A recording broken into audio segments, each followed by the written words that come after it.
السلام عليكم ورحمة الله وبركاته.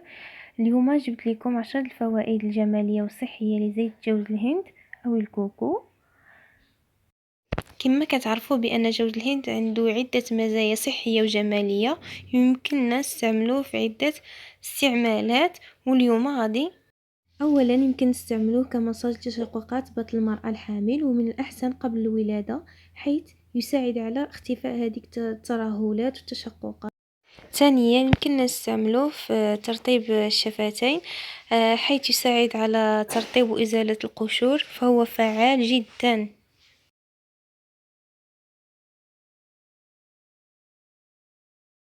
ثم النصيحة أو الفائدة الثالثة، فيمكن استعماله في تبييض الأسنان، حيث يمكن أن ندمجه مع الكركم ونحك به أسناننا بالفرشاة. رابعا يمكننا نوضع مساج اللوكور ديالنا كامل، فهو مرطب للبشرة ومريح جدا ومفيد صحيا. النصيحة الخامسة، يمكننا نعملوه للشعر ديالنا من بعد الدوش، فهو كيعطيه نضارة وبريق جميل.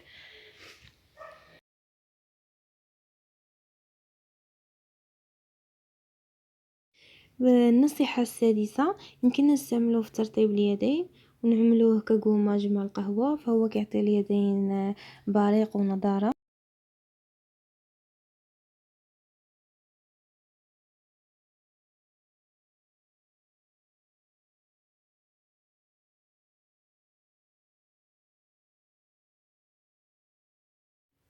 سابعا يمكننا نستعملوه لتشققات الأرجل، فهو رائع جدا وعن تجربة، فهو طبيعي ومضاد للبكتيريا والجراثيم.